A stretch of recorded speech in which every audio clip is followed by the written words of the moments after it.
नमस्कार. दीप न्यूज मध्ये आपलं हार्दिक स्वागत. आजच्या ठळक घडामोडी. गुजरातमध्ये चांदीपुरा विषाणूचा कहर, 22 मुलांचा मृत्यू, 35 रुग्ण पॉझिटिव्ह. 5,000ची लाच घेताना सावर्डेचे मंडळ अधिकारी एसीबीच्या जाळ्यात, महसूल विभागात खळबळ. साडवलीतील विहिरीत पडलेल्या बिबट्याची वन विभागाकडून सुखरूप सुटका. लांजा धावत्या टोयोटा कारला आग, वाहन पूर्णपणे जळून खाक, चालक बचावला. खेडशीत महामार्गावर 7 फूट लांबीचा अजगर, दुचाकी स्वाराच्या सतर्कतेमुळे टळला संभाव्य अपघात. सौ ज्योती रामदास कदम यांची शेतकरी महिलांसोबत भात लावणी. सविस्तर वृत्त. गुजरातमध्ये चांदीपुरा विषाणूचा प्रादुर्भाव गंभीर स्वरूप धारण करत असून या संसर्गामुळे आतापर्यंत 22 मुलांचा मृत्यू झालाय. राज्यात 184 संशयित रुग्णांचे नमुने तपासण्यात आले असून त्यापैकी 35 जणांना चांदीपुरा विषाणूची लागण झाल्याचं निष्पन्न झालंय, तर 11 नमुन्यांचे अहवाल अद्याप प्रलंबित आहेत, अशी माहिती गुजरातचे आरोग्यमंत्री प्रफुल्ल पानसरिया यांनी दिली. सध्या 7 रुग्णांवर अतिदक्षता विभागात व्हेंटिलेटर आणि ऑक्सिजनच्या सहाय्यानं उपचार सुरू असून तज्ञ डॉक्टर त्यांच्या प्रकृतीवर लक्ष ठेवून आहेत. हा विषाणू प्रामुख्याने सँडफ्लाय अर्थात मातीतील माशीच्या चाव्यामुळे पसरत असल्याचं सांगितलं जात आहे. या आजारावर अद्याप कोणतेही विशिष्ट औषध किंवा लस उपलब्ध नसल्याने रुग्णांवर केवळ लक्षणांनुसार उपचार केले जात आहेत. दरम्यान संसर्ग रोखण्यासाठी गुजरातमधील बाधित भागांमध्ये आरोग्य विभागाकडून व्यापक स्तरावर कीटकनाशकांची फवारणी सुरू करण्यात आली. प्राथमिक आरोग्य केंद्र, ग्रामीण रुग्णालये आणि नागरी रुग्णालयांमधील डॉक्टरांच्या समन्वयातून उपचार व्यवस्था अधिक सक्षम करण्यात येत असून एकाही रुग्णाचा मृत्यू होऊ नये यासाठी आरोग्य यंत्रणा युद्ध पातळीवर कार्यरत आहे. गुजरात में 184 पेशेंट का हमने ब्लड टेस्ट करवाया, जिसमें शंकास्पद पेशेंट का, जिसमें 35 पेशेंट का पॉजिटिव रिपोर्ट चांदीपुरा वायरस है, जिसमें अभी 7 पेशेंट का इलाज वेंटिलेटर और ऑक्सीजन के साथ आईसीयू में चल रहा है. सुपर स्पेशलिस्ट डॉक्टर की निगराह में इलाज हो रहा है. दुखद बात है, अभी तक 22 पेशेंट का मृत्यु हुआ है और हम संवेदना व्यक्त कर रहे हैं. ज़्यादा से ज़्यादा गांवों तक हमारी टीम और कीटनाशक दवा छांटने के लिए वहाँ अभी काम कर रही है. सुपर स्पेशलिस्ट डॉक्टर और हमारी आरोग्य की टीम जहाँ से पेशेंट मिलते हैं वहीं सभी जगह पर जांच करते, दूसरे और परिवारजनों का सभी का टेस्ट करवाते हैं. लेकिन अभी तक एक ही जगह से दूसरा पेशेंट अभी तक मिला नहीं, इसलिए ढूंढना बहुत इसका रिसर्च करना बहुत मुश्किल हो गया. सैंडफ्लाई नाम का कीटक या माखी ये सभी जगह से मिली है. वो काटने से ही चांदीपुरा वायरस का रोग यानी कि ये होता है. आज पूरा गुजरात में सभी पीएचसी, सीएचसी सेंटर और अस्पताल, सिविल अस्पताल में इलाज के लिए सभी डॉक्टर के साथ कम्युनिकेशन गांधीनगर हमारी टीम के साथ हो रहा है. और आशा रखते हैं कि एक भी अभी जो अस्पताल में एक भी पेशेंट का डेथ न हो, ऐसी हमारी टीम, हमारा डॉक्टर काम कर रहे हैं. इसका कोई इलाज, प्रॉपर इलाज तो है ही नहीं, कोई रस्सी नहीं, मेडिसिन भी नहीं. सिम्टम्स के आधार पर डॉक्टर इसका इलाज कर रहे हैं. रत्नागिरी जिल्ह्यातील चिपळूण तालुक्यातील सावर्डे येथे लाचलुचपत प्रतिबंधक विभागाने मोठी कारवाई केली. सावर्डे येथील मंडळ अधिकारी अनिल जाधव यांना 5,000 रुपयांची लाच स्वीकारताना एसीबीच्या पथकानं बुधवारी दुपारी रंगेहात अटक केली. तक्रारदाराच्या खरेदी केलेल्या जमिनीच्या खरेदी खताची नोंद तब्बल 2 वर्ष प्रलंबित ठेवून ती मंजूर करून देण्यासाठी 5,000 रुपयांची लाच मागितल्याची तक्रार एसीबीकडे करण्यात आली होती. तक्रारीची पडताळणी केल्यानंतर एसीबीने सावर्डे तलाठी कार्यालयात सापळा रचला. तक्रारदाराकडून 5,000 रुपयांची रक्कम स्वीकारताच मंडळ अधिकारी अनिल जाधव याला रंगेहात ताब्यात घेण्यात आलं. या कारवाईनंतर महसूल विभागात खळबळ उडाली असून एसीबीने घटनास्थळी पंचनामा करून आवश्यक पुरावे जप्त केले. संबंधिताविरुद्ध गुन्हा नोंदवण्याची प्रक्रिया सुरू असून या प्रकरणाचा पुढील तपास लाचलुचपत प्रतिबंधक विभागाकडून करण्यात येतोय. रत्नागिरी जिल्ह्यातील संगमेश्वर तालुक्यातील साडवली येथे खासगी विहिरीत पडलेल्या बिबट्याची वन विभागानं यशस्वी आणि सुरक्षित सुटका केली. आज सकाळी ही घटना उघडकीस आल्यानंतर वन विभागाचे अधिकारी आणि कर्मचारी तात्काळ घटनास्थळी दाखल झाले. सुमारे 20 फूट खोल विहिरीत पडलेला बिबट्या पाण्यात पोहत जीव वाचवण्याचा प्रयत्न करत होता. वन विभागाने लोखंडी पिंजरा विहिरीत उतरवताच बिबट्या काही क्षणात त्यात शिरला आणि त्याला सुरक्षितरित्या जेरबंद करण्यात आलं. पशुवैद्यकीय तपासणीनंतर बिबट्या पूर्णपणे तंदुरुस्त असल्याचं स्पष्ट झाल्याने त्याला नैसर्गिक अधिवासात मुक्त करण्यात आलं. विभागीय वन अधिकारी गिरिजा देसाई, सहाय्यक वन संरक्षक प्रियंका लगड आणि परिक्षेत्र वन अधिकारी विक्रम गुरव यांच्या मार्गदर्शनाखाली वन विभागाच्या पथकानं हे रेस्क्यू ऑपरेशन यशस्वी केलं. यावेळी स्थानिक ग्रामस्थ आणि पोलीस पाटील यांचेही सहकार्य लाभलं. वन्य प्राणी अडचणीत आढळल्यास नागरिकांनी वन विभागाच्या 1926 या टोल फ्री क्रमांकावर तात्काळ संपर्क साधावा असं आवाहन वन विभागानं केलं आहे. रत्नागिरी जिल्ह्यातील लांजा तालुक्यात पुन्हा एकदा बर्निंग कारची घटना घडली. लांजा आजगे तळवडे दाभोळे मार्गावरील तळवडे फाट्यानजीक धावत्या टोयोटा कारला अचानक आग लागून वाहन पूर्णपणे जळून खाक झालं. चालक धनंजय केतकर यांनी प्रसंग अवधान राखत वेळेत वाहनातून बाहेर पडल्याने जीवितहानी टळली. देवरुख अग्निशमन दलाने आग आटोक्यात आणली, मात्र तोपर्यंत कार पूर्णपणे जळली होती. अंजनारी येथील ट्रकला आग लागण्याच्या घटनेनंतर पुन्हा घडलेल्या या प्रकारामुळे परिसरात खळबळ उडाली असून स्थानिक स्तरावर अग्निशमन यंत्रणेची गरज पुन्हा अधोरेखित झाली.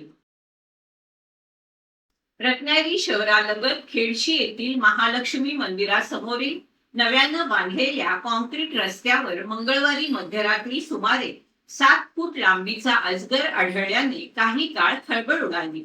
रस्ता ओलांडण्याचा प्रयत्न करत असलेल्या अजगरामुळे वाहतुकीचा वेग मंदावला.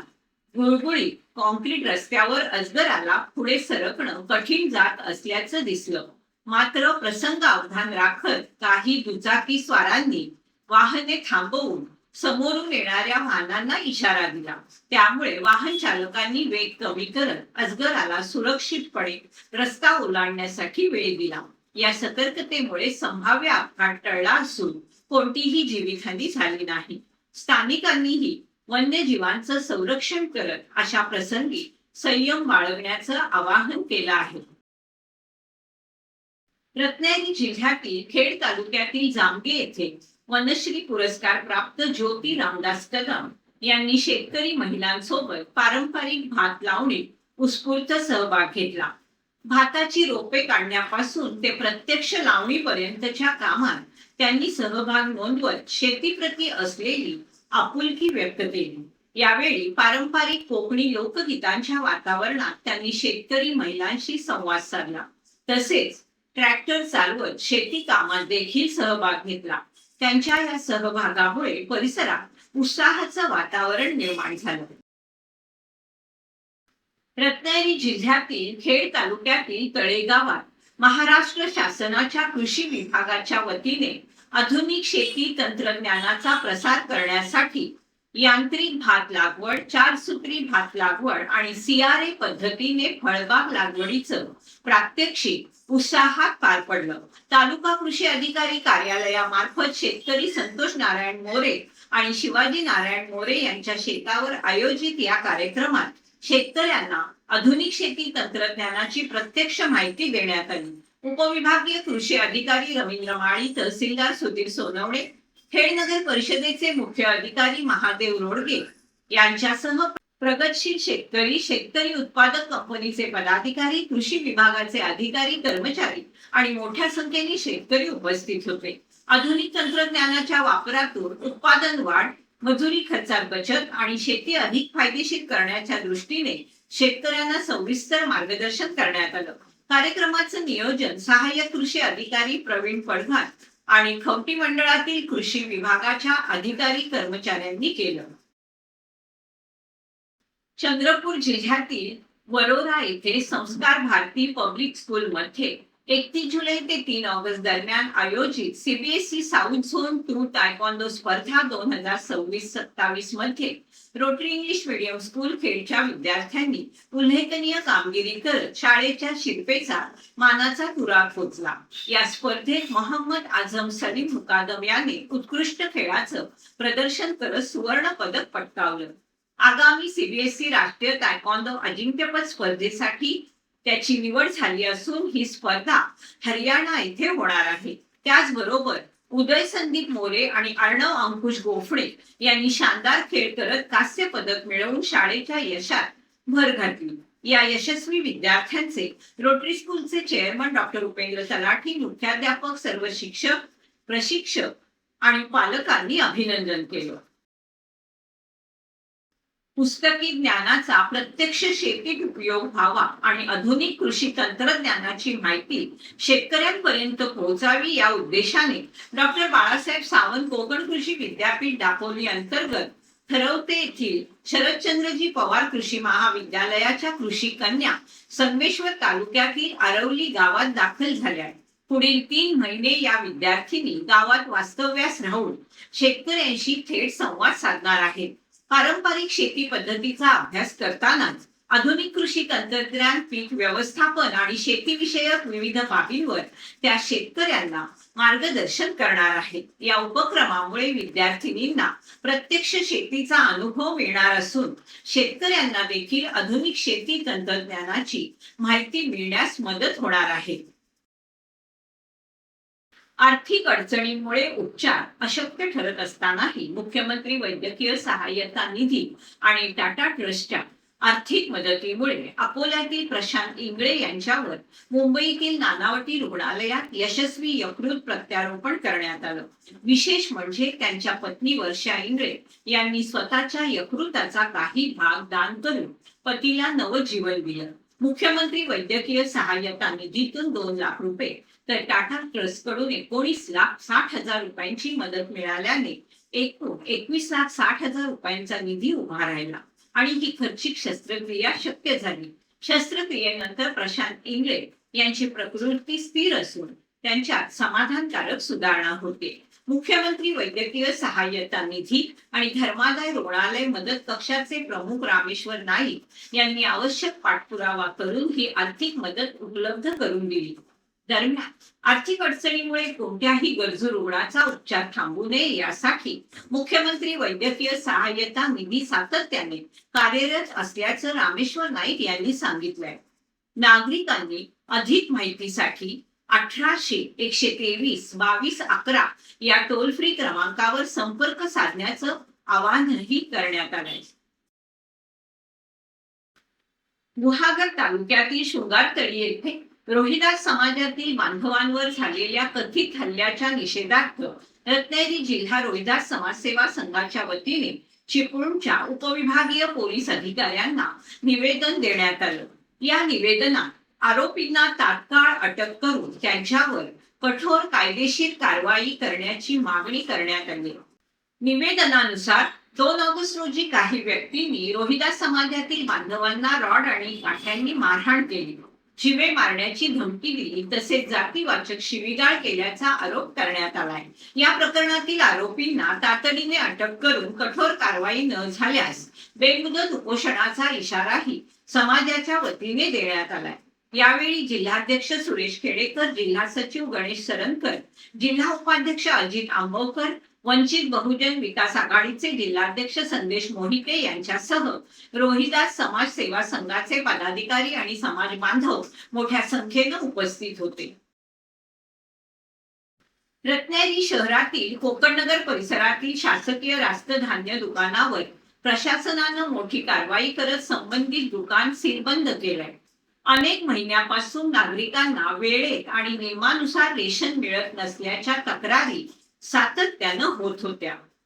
हक्काचं धान्य घेण्यासाठी पुन्हा पावसात तासनतास रांगेत उभं राहूनही रिकाम्या हाताने परतावं लागत असल्याने नागरिकांमध्ये तीव्र संताप व्यक्त करण्यात येत होता.